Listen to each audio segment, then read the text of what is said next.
Hello, and welcome to the Reselling Report for today, Friday, April 17th, 2020. I'm your host, Ann Eckhart, and every weekday morning I upload the Reselling Report here to YouTube to update you on the day's retail and e-commerce news, including the latest from eBay, Amazon, Etsy, Mercari, and Poshmark. If you haven't done so already, I hope you'll subscribe. And now let's get on with today's show. Well, it is Friday. We have made it through about 360 some days now of being self-quarantined. Doesn't it feel like that? I asked my dad that today. How long have you been in self-quarantine? He said about 360 days. I think it's been a month and a half, but it feels a lot longer. But yeah, in all seriousness, for those of you who are still out on the front lines, whether in healthcare, delivery services, grocery stores, a huge thank you. You are the real heroes.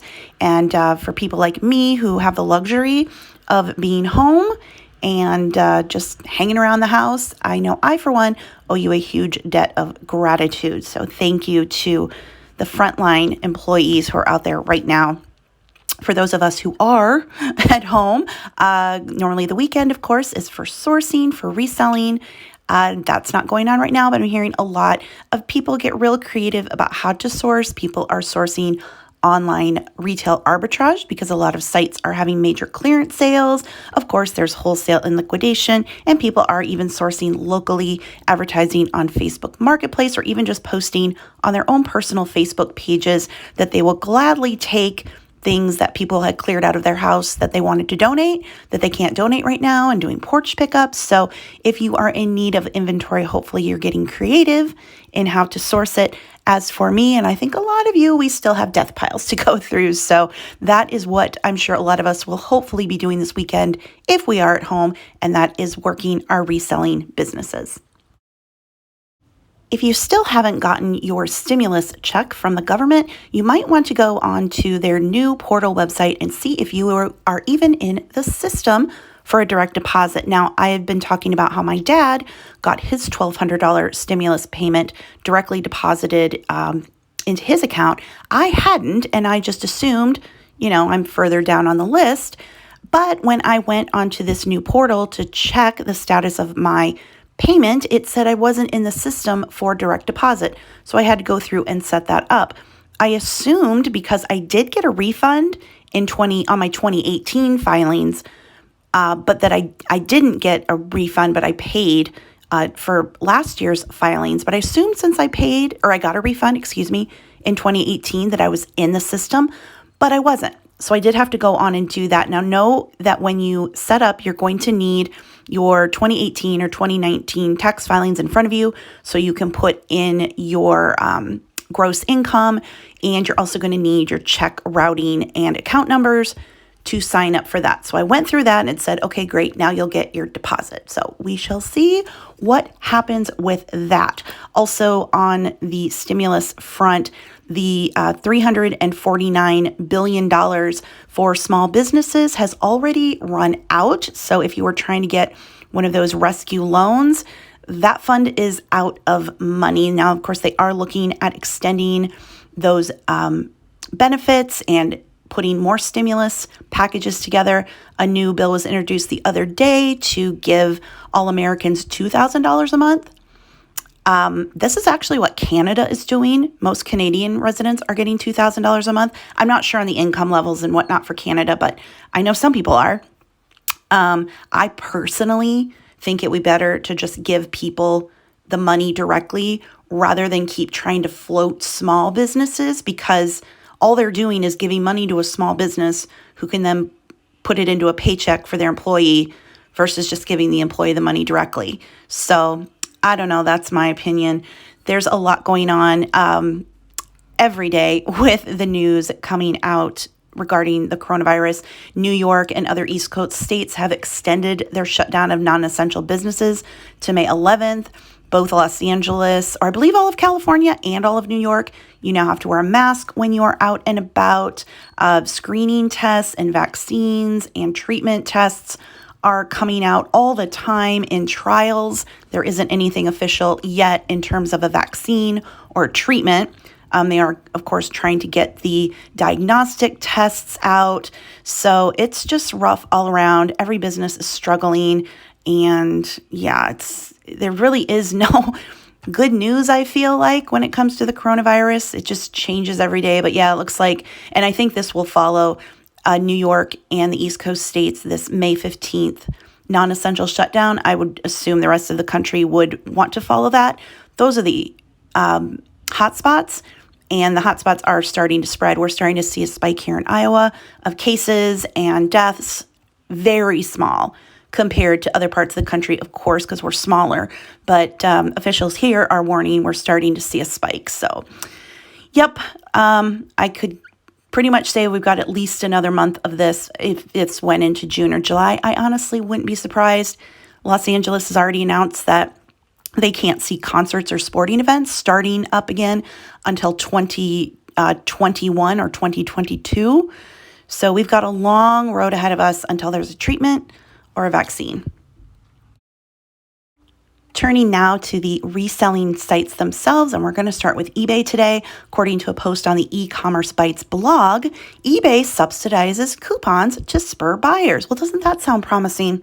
But according to the article, eBay is running promotions, according to Vice President of Seller Operations and Engagement, Marnie Levine. She provided no details, however, but a reader forwarded one invitation he received on Tuesday. The coupon is good for purchases in the sports cards, collectible card games, and non-sports trading cards categories. It's 15% off one transaction with a minimum of $50, and it runs through April 20th. However, you do need to have gotten this coupon directly to your inbox through eBay's messaging system, and it is non-transferable. This article says, unfortunately, for the particular recipient who had forwarded the site this coupon information, this seller had been on eBay for 20 years, but has never purchased a trading card and won't be taking eBay up on the offer, which, yeah, I've never purchased a trading card either. I don't know many of us have, but I didn't get this invite, darn. I would personally like to see other discounts being offered by eBay. How about a coupon for 15% off any purchase? That'd be pretty nice that eBay would back up. Did you get this sports card coupon? And what kind of offers would you like to see eBay putting out to buyers to help those of us who are sellers? eBay was pretty active on their eBay for Business Facebook page this week. Now, eBay for Business Facebook page will be linked in the show notes below the video if you want to go over and check it out. There was a new seller check-in with Marnie Levine, who I referenced in the last article.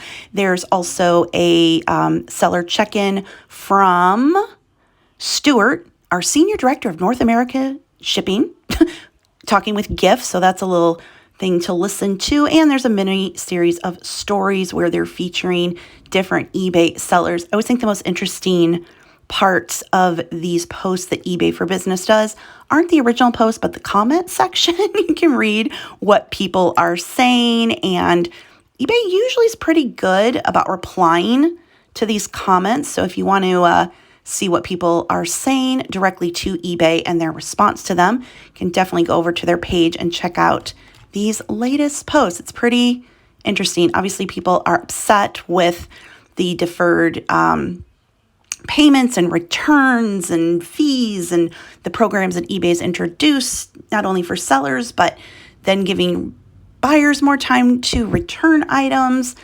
Yeah, there's a lot going on. But yeah, head over to the eBay for Business page if you have a few minutes to spare and see what other sellers are saying.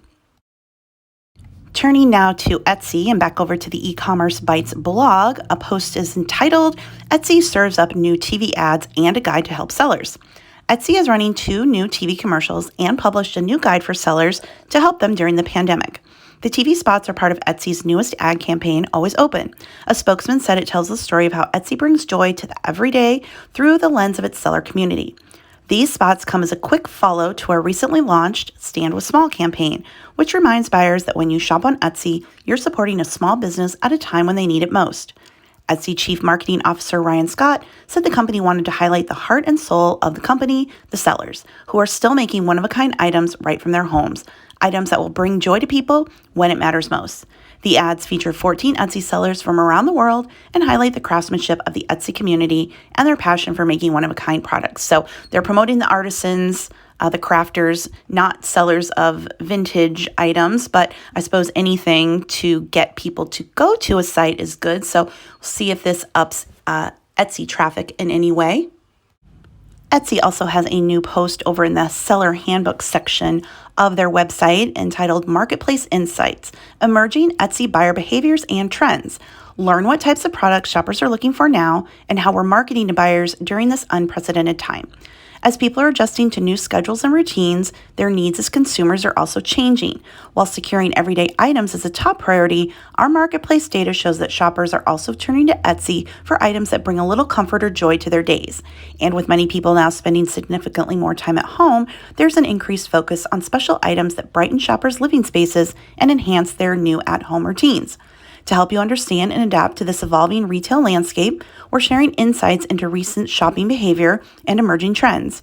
Read on to discover what Etsy shoppers are looking for now, learn how you can prepare your shop and inventory to appeal to buyer needs, and see how we're marketing your unique products to today's shoppers. So these things that I'm going to talk about now, you don't have to be an Etsy seller. This is good information no matter what you sell, where you sell it. So they've identified a number of key shopping areas. So first is emerging needs, such as face masks and covers. They do say that they had 730,000 Etsy searches containing face masks in February and March. Online events and change the date cards due to wedding postponements and bridal showers, graduations. So those are up. Home upgrades. Items for the home take center stage as people look to make their living spaces more comfortable. Decluttering solution. Shoppers are looking to tidy each room with aesthetically pleasing organizational tools. Productivity booster, whether it's an art print with an inspiring saying or a calendar for mastering the week. Fresh decor, again, looking to spruce up their home. At-home activities. Shoppers are focused on keeping busy with projects they can do at home, especially with their kids. Then we have printable downloads, games and puzzles, DIY kits for people looking to try new hobbies, self-care, so all of your pampering supplies, little luxuries. It says from elevated everyday objects like a beautiful coffee mug to items that transform an ordinary bathroom into a home spa. Staying on track, shoppers are looking to tackle the day and manage newly hectic home schedules with handy keepers such as planners and calendars. Lovely loungewear to lounge around at home.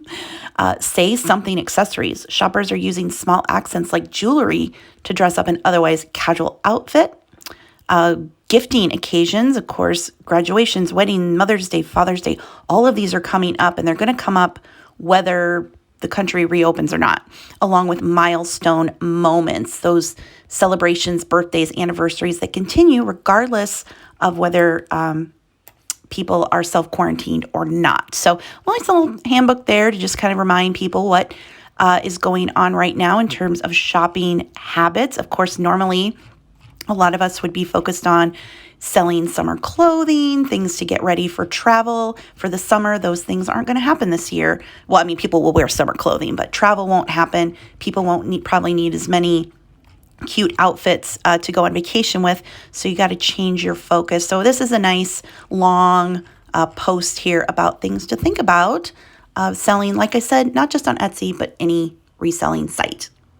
And finally, today I did want to mention that the Poshmark blog has been updated this week with several posts. We have the Poshmark shipping and packaging guide. So if you are new to reselling, they have quite an extensive post here to help you figure out how to ship. Then we have the Level Up Live, how to creatively source for your Poshmark closet. Now, of course, this isn't information that just applies to Poshmark. I like these types of things because you can apply them to any reselling platform you have. And they're interviewing, 3 different sellers to learn how they are sourcing during this time. Then we have Poshmark digital downloads. And this is, typical Poshmark. We've got these phone wallpapers with happy little sayings. Find what makes you smile and do more of that. Be good to as many people as possible. And then Posh Love, Posh Boss, and then just like a Poshmark graphic. So those are available. They also have a section, Healthcare Heroes, highlighting people who sell on Poshmark and who are also healthcare workers. They have, let's see, 3 profiles there. And yeah, that was everything they updated this week. But yeah, this shipping and packaging guide, as well as the section where people are talking about sourcing right now, I think is particularly useful for anyone, especially those of you who are just starting out. So you can head over to the Posh Life by Poshmark blog and find out more. And that's a wrap on today's show. If you liked it, please be sure to give it a thumbs up and leave me your questions and comments. Also, check out the show notes below the video for links to the articles I referenced and my Amazon store, where you can find the books that I have written about how you too can make money reselling on eBay. Thanks so much for listening. I will talk to you again on Monday. Have a great weekend. Bye.